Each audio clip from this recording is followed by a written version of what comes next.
95%. That was Soleimani did it. Happened to come from Iran, and I blew him up. You remember that? I blew him up in the Valley of Death. He got off his plane, and we followed him. And in all fairness, because they've been wonderful to me, Israel, but they didn't want to do that attack. They were all set. The night before the attack, they informed me they didn't want to do it, so I had to make a decision. I made the decision to do it. But it was a joint venture, as we say in the real estate business. That was a joint venture between Israel and us. We studied it for a month. We knew what plane he was going to be on. Almost a month before, he only traveled on commercial airliners, the big ones with lots of people, because he knew we wouldn't shoot him down. He's very smart. But we knew he was going to be on that plane. We followed him. And then Israel informed me that they won't do it.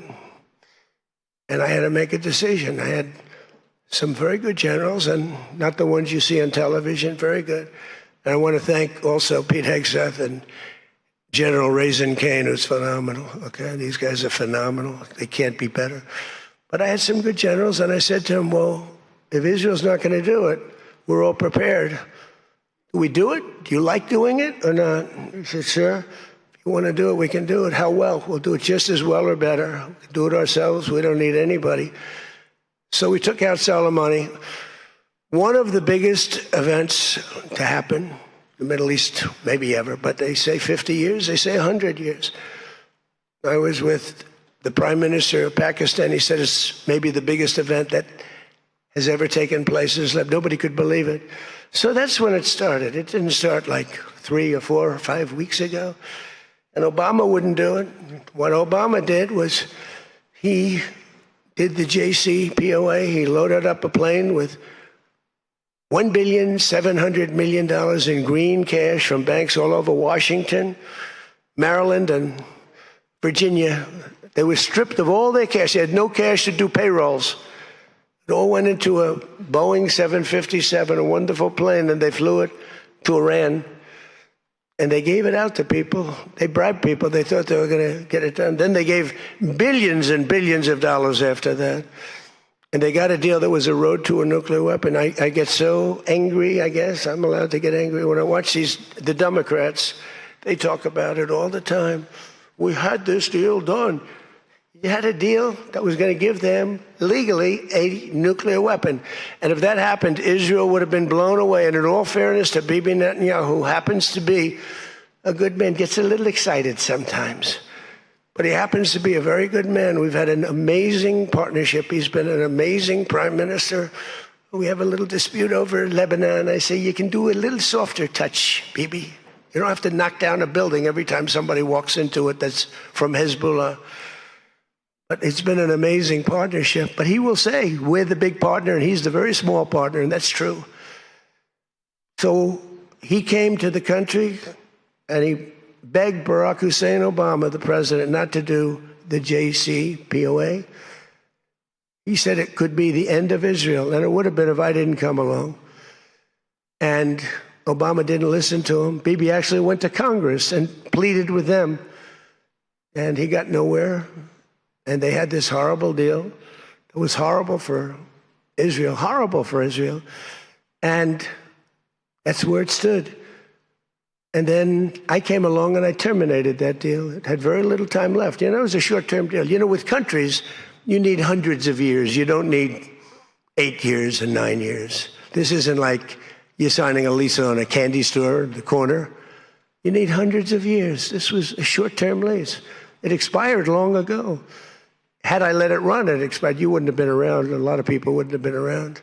But Israel would have been terminated. I think the whole Middle East would have been terminated. You saw that when everybody was shocked that all these missiles, they were aimed at these different places.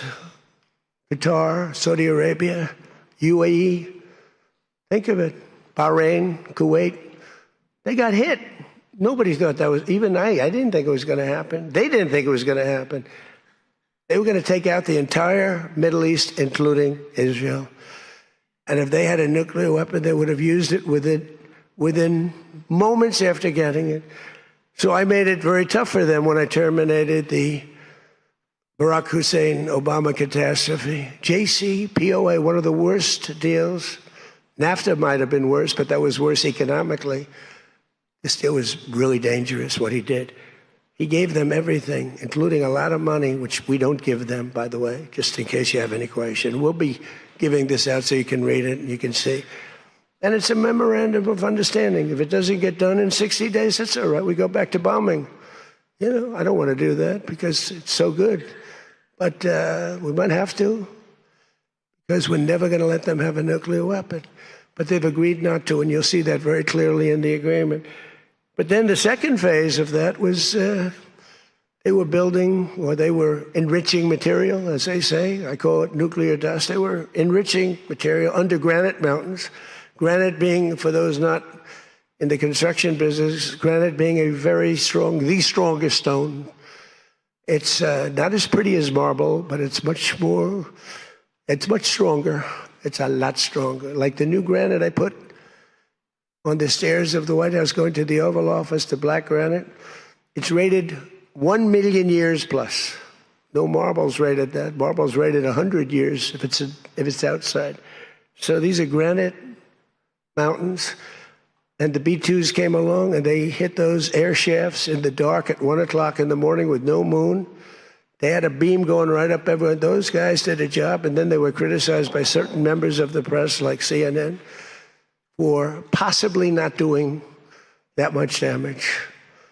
And it turned out that the damage was far greater. Those mountains collapsed right on top of everything. Nobody's going to get that for a long time. Unless we want to get it, we'll get it. But we're the only ones that can. And they say China has the equipment to get it, and we have the equipment to get it. And it's actually not valuable. Not a lot of value, but we'd like to get it psychologically, but nobody's touching it. We also have cameras. That's what Space Force is. We have the greatest military in the world, by the way. But I'm proud of Space Force because I started it. We have Space Force cameras on every single door, well, there are no doors. They've been pretty well shattered, but every area of that. If somebody walks in and he's got a badge with his name on it, like Mohammed something, which is about a 50-50 guess, Mohammed something, they can tell the name. They can give you a serial number.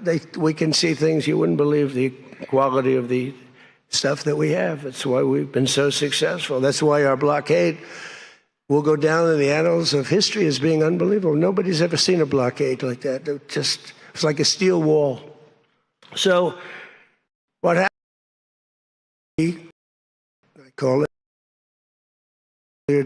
that, but if we didn't hit that with the B-2 bombers, or if it wasn't a weapon, a nuclear bomb at a very high level, not the highest, but it would have been a very high level. We have much bigger, but we hope that we're never going to have to use it. We have the most. Russia has second. China is very far behind, but going to catch up, unfortunately. You know, they're catching up, but we have the most. We have the most powerful, but we also have the most, but Russia's not far behind. And then you have China in third place, but within 5 years, they'll be probably even. And we ought to make a denuclearization deal. It would be so great. We don't need all of that. We don't need to be able to blow up the whole world 300 times over.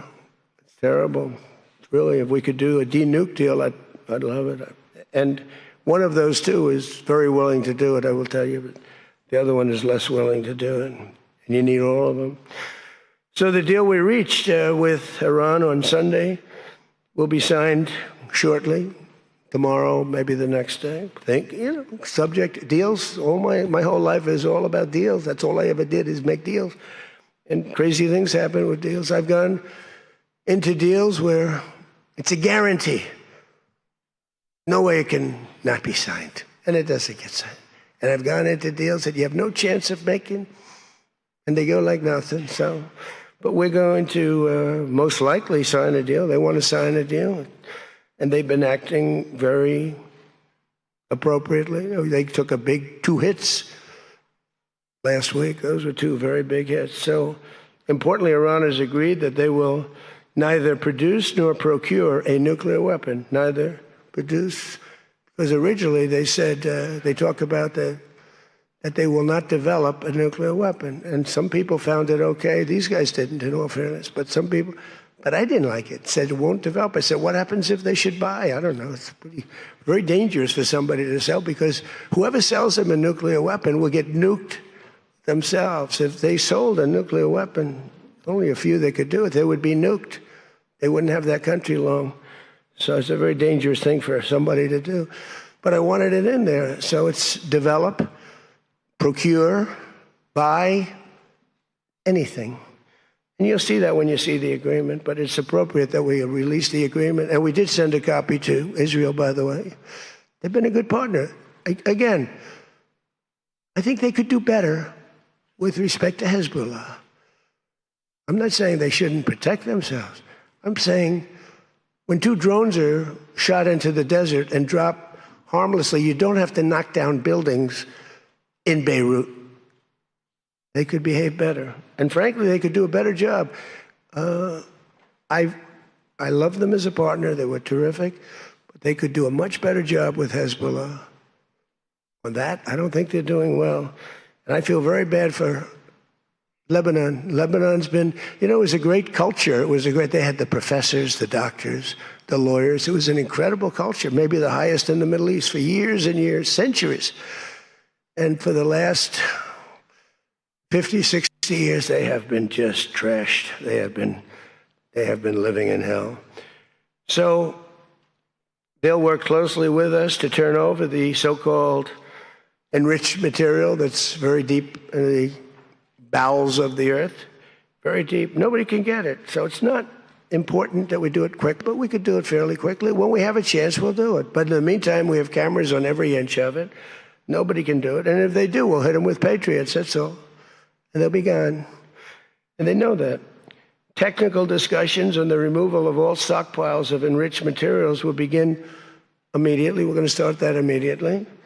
And unlike Barack Hussein Obama, who sent Iran pallets of cash and any relief they receive under this deal, they'll have to get based on merit. And it won't be from us. We don't have to give them anything. But some people may want to invest. Like, what are you going to do? Say you can never, ever invest in a country? I mean, it's pretty tough. I don't mind being tough, but it's pretty crazy. You can invest in a country. You can invest in any country you want, but you can't invest there. Well, they need investment because we did $1.5 trillion, maybe $2 trillion worth of damage. So somebody's going to have to help them out. There's no guarantee about helping them out. And could be their neighbors will help them out a little bit. I don't know. But it's a lot of money. Almost nobody has that kind of money. That's the kind of damage that was done. But we're not investing any money. There was a fake story. There was a fake news story that got a man, a person, a good person. JD made a statement. It was a perfect statement. And they reported it in a very strange way. But that's why it's fake news, I guess. So we don't give them money. We don't give them any of that. And what happens is with time, if they behave, if they be a citizen of the world, a reasonable citizen of the world. And I think this group, again, I didn't do this for regime change, but I think this group is regime change. I mean, hey, the first group is dead. One little morning, having breakfast, the whole group, they thought they'd never be caught, because we never bombed during breakfast, but we bombed, and they all, 88 people. And I'm not proud of that at all, but the second group came in and they were very unreasonable too. And they were all gone. They were all gone. And then the third group, we've been dealing with them. A couple left this planet, but we've been dealing with them. And again, they've been fine. I mean, I've had a lot easier. I've had some easier ones. They're tough, they're smart. Maritime traffic through the Strait of Hormuz has already increased very substantially, and a normal flow of energy will resume in the coming days, and trillions of dollars will be made by the world, and the stock market will, I believe, continue to rise. The only difference is that a player that's very volatile, very tough, very smart, frankly, they have, in one way, a primitive culture, but it's also a genius primitive culture. They're very smart people, very good negotiators, but so are we. So rather than possibly going into a depression, rather than having your favorite president be Herbert Hoover. I was always the one I didn't want to be. I wouldn't have preferred Nixon. I wouldn't have preferred, there are plenty I wouldn't prefer, but the one I always thought of, Herbert Hoover. And he caused it. He raised taxes too fast, and he raised interest rates too fast, all at the same time. And it caused the Great Depression. So I don't think I'll make mistakes like that. I lower taxes, I don't raise taxes. In fact, we just gave you the largest tax decrease, largest tax cut in the history of our country. So we'll be working on a parallel effort with the Gulf nations to address non-nuclear issues, such as the conventional ballistic missiles, which we'll be talking about, and support. I mean, they have to have some because other people have some. You got to have some. Somebody said, you shouldn't give them one. I mean, I have guys, I like some of these guys, but I don't think they're smart. Sir, you shouldn't let them have any missile. I said, well, what am I going to do? Am I going to let Saudi Arabia have missiles, but they can't have them? Yes, sir. It doesn't work that way, you know? It doesn't work that way. And missiles aren't the problem. Missiles they hurt a little location, but they don't blow up the planet. So the Gulf nations will address the non-nuclear issues. As we'll be talking about the ballistic missiles, and we'll talk also about the terrorist proxies that they have, that we don't want that to happen. But I want to thank our partners in both Pakistan and Qatar. These people work so hard. And they knew him a little bit. In the case of Pakistan, quite well. In the case of Qatar, they were sort of at odds. And, you know, Qatar was great because they had right next door. When I flew from there, from that location to Saudi Arabia, I'd fly for 40 minutes, and I'd fly to UAE for 40 minutes, two great leaders there, by the way. In the case of Saudi Arabia, the father's still alive, and he's fantastic, and the son is going to be great. He's going to be great. The Crown Prince and Mohammed at UAE is an incredible warrior. He was dropping bombs. Last week I said, who the hell's dropping all those bombs? It was UAE. He's a good fighter, Mohammed. But every administration for decades has sought to get Iran to relinquish its nuclear ambitions, but the threat only got bigger. The words got bigger and bigger and stronger and bigger, and nothing ever happened. And Iran got stronger and tougher. If we didn't blow them up the first time and then blow out those weapons, they would have been unstoppable. This should have done, what I'm doing and what I did, should have been done years ago. Would have been much easier, much less firepower. But it wasn't. And again, I want to thank all those countries, and I want to thank Israel and Bibi Netanyahu. So obviously the breakthrough would not have been possible without the unprecedented pressure the United States put on the regime over the past year and a half. But again, it started a long time ago. It started with the death of Soleimani. That was a big deal. No president in history has ever been tougher on Iran than I have, and they know that. And by the way, if they don't honor the agreement, or some things aren't even mentioned in the agreement, it's a memorandum of understanding, but we have an understanding of certain things without writing it. And if they don't honor that, we'll probably go back to bombing them until they honor it, you know? It's amazing what bombs can do. So I say it, the Obama deal was a road to a nuclear weapon, and let's call it the Trump deal, was a wall for a nuclear weapon that the nuclear weapon could not get through. Nobody's going to get through it. We built a wall. They weren't going to have it, and that's what we have right now. And it says very clearly, the most important clause to me, too, number one, the Strait opens, but that's much less important than the other clause. Clause number whatever, 5, 8, is a very strong statement that they will never have a nuclear weapon. And it doesn't say they'll have one in 5 years or 10 years or 20 years. With Obama, they were able to enrich very quickly. This agreement now provides Iran with a historic opportunity. If they follow the path of cooperation, will have opened for them, their country will have a chance to survive. Now think of it, you know, they have 91 million people. People want me to bomb the bridges. Why don't I bomb? I already did, because, you know, they went back on one of their promises and I bombed their biggest bridge. the equivalent of that was the George Washington Bridge of Iran. We bombed that bridge, you saw that. One quick strike by an F-22, the most beautiful fighter jet ever made, by the way. In fact, we're ordering some more of them. We're bringing it out because it's so effective. It's incredible. It's incredible. Well, look, we have the greatest military in the world. Those B-2 bombers are unbelievable. Who would have thought they could handle, each had two because the flight was so long, but they handle three of the biggest, heaviest bombs, hundreds of thousands of pounds, and they handle them like they're nothing. It's amazing.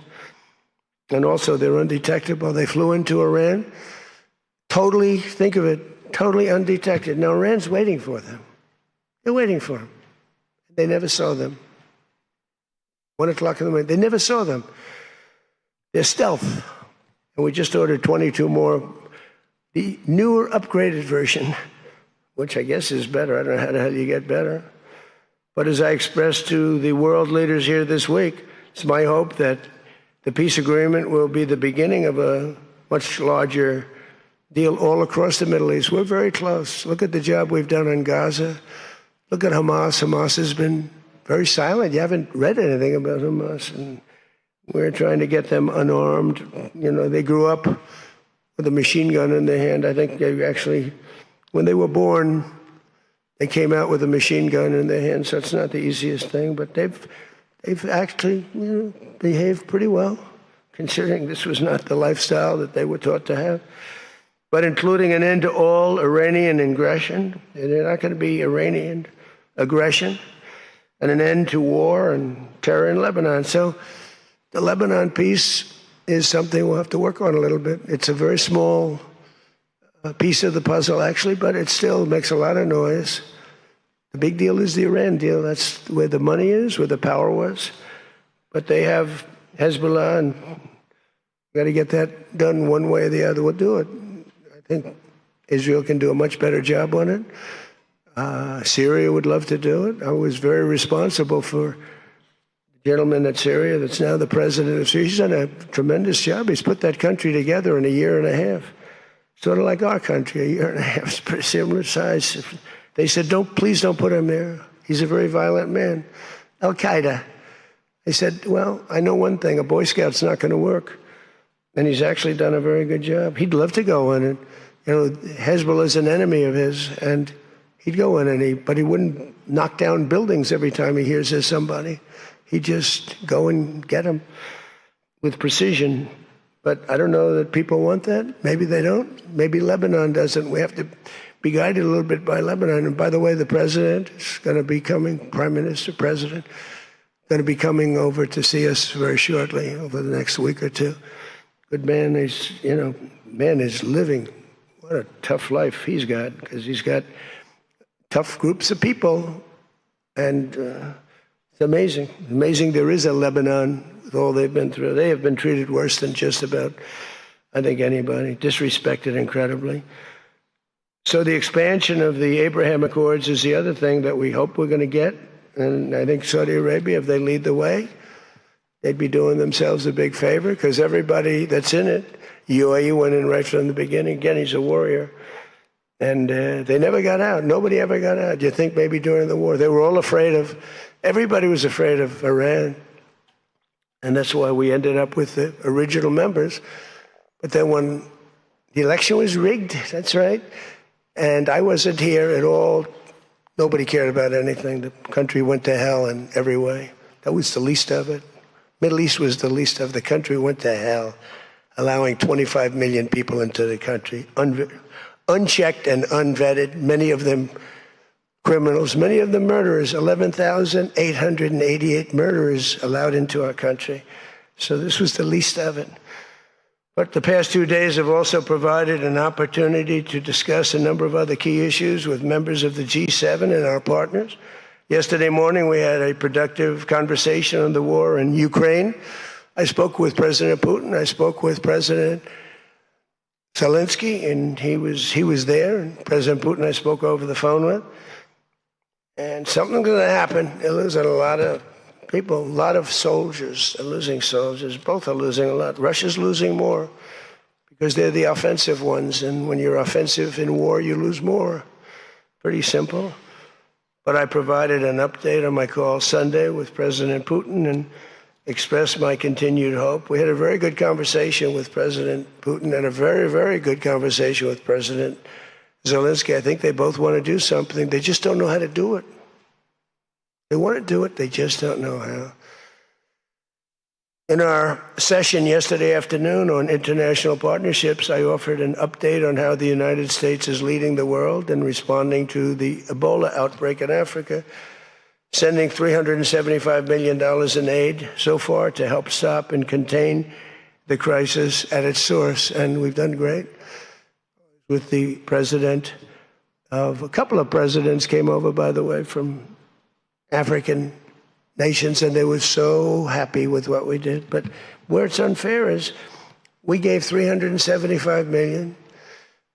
The rest of the world gave essentially nothing, maybe a couple of bucks, but nothing. And they were all saying, thank you so much. And I think they've done a good job. It's a terrible thing. Ebola is a terrible thing. That's an unbelievable one. Fortunately, it's not like COVID where it's that easy to spread around, but it's rough. And we've done a good job. We've moved people to certain quarantine, certain locations. But today we also had excellent meetings on the economy and artificial intelligence, which is amazing what's going on with that. It's going to be the biggest thing ever. We have to be very careful with it. It's both great and could be bad. We have to be careful with it. But we're leading China. We're leading the world on that. We're allowing them to do their own electric plants because they need, as an example, those buildings are so big. And they're not taking the community's electricity. I gave them the right. It's my idea. I gave them the right to build electric plants like Con Edison in New York. Dig we must. And they've come up with plants that nobody's ever seen anything like them. Those are like very high IQ people. So they're actually building electric plants. So because otherwise they could never build a building because the grid is old and tired and broken and a mess. So they're building it, and they're going to sell very cheaply, they're going to sell their extra electricity into the grid. So we take care of a lot of things like California, which doesn't have nearly enough electricity. They don't know what they're doing there. And instead of having blackouts and brownouts, they'll be able not to. We found a great deal of unity here at the G7, and we signed a declaration on illegal immigration, the first time ever for a G7 statement. They did a beautiful statement. We signed other agreements to step up and to really coordinate and spend a lot of time coordinating drug trafficking and the stopping of drug trafficking, which is crazy. It comes through Mexico, comes through the southern border, the little that comes through. They find a way, they put it, they're genius. If they would use that genius for good, they'd be very rich people. They have it in engines, they have it in hubcaps, they have it in areas you wouldn't even believe. They have it in the structures of cars. Most incredible thing. But we've done a great job on it. We have drugs coming through the border are down 61%. Drugs coming through water, the sea, ocean, sea, Gulf, down 97.2%. That's the ones that get hit. Just like we hit the Iranian minesweepers and mine droppers, they call them. They dropped. Who would have 28 mine droppers? Who has 28 mine droppers? They actually had them, but they don't have many more. We hit them just like we hit the drug dealers.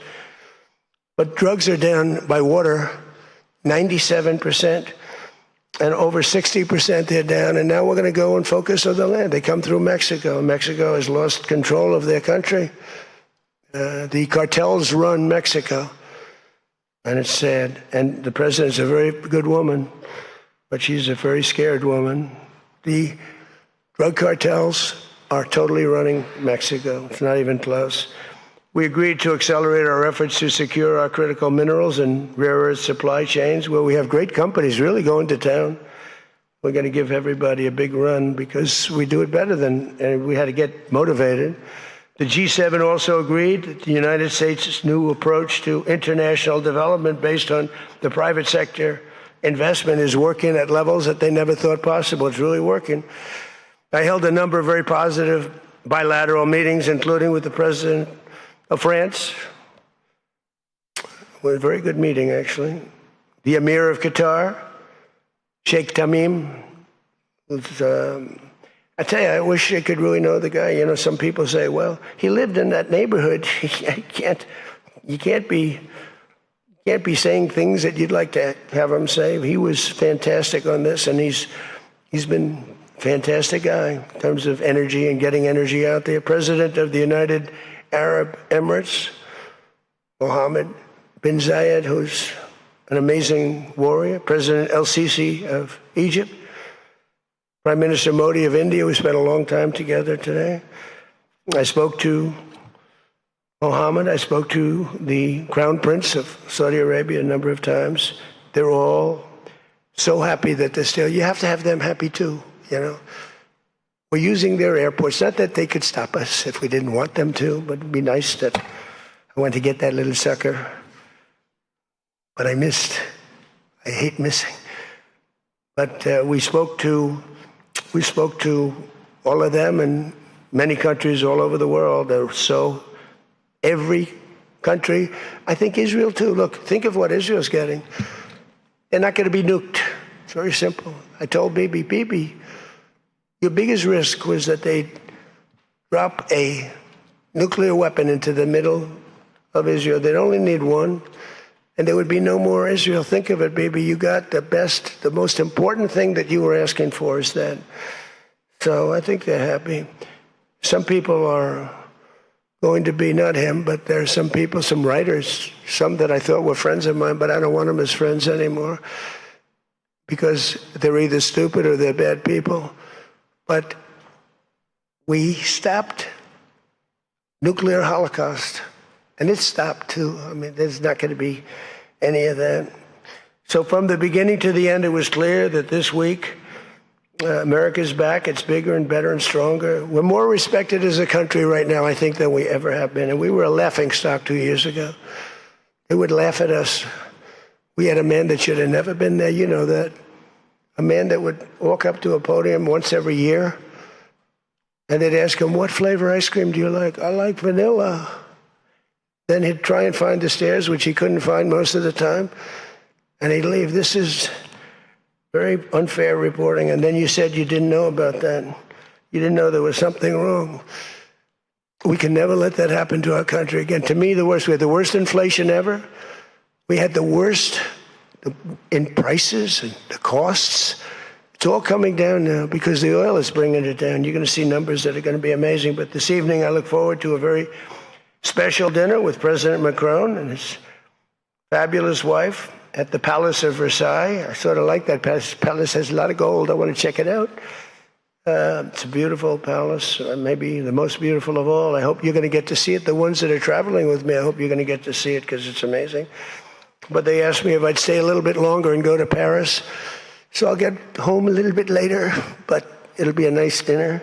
But I'm interested to see it. I mean, that's the ultimate, I guess. It's the ultimate of its type. Louis XIV. Celebrating the 250th anniversary of America's founding and America's oldest alliance, and we're celebrating that a little bit tonight. They'll have the biggest. और इस वक्त आपने देखा Donald Trump इस वक्त G7 इजलास के अंदर मौजूद हैं। उन्होंने एक तवील न्यूज़ कॉन्फ्रेंस की और खासी देर तक वो बात करते रहे, अमन माहले के हवाले से बात करते रहे, अमेरिकी कार्रवाइयों के हवाले से भी डिटेल में बात कर रहे थे। और नाजरीन, अभी आपको हम खबर से आगाह करेंगे। पाकिस्तान का इब्तिदाई वफ्द अमेरिका ईरान मुफाहमती याददाश्त पर दस्तखत की तकरीब के लिए स्विट्जरलैंड पहुंच चुका है। जराये के मुताबिक पाकिस्तान के इब्तिदाई वफ्द की क़यादत सेक्रेटरी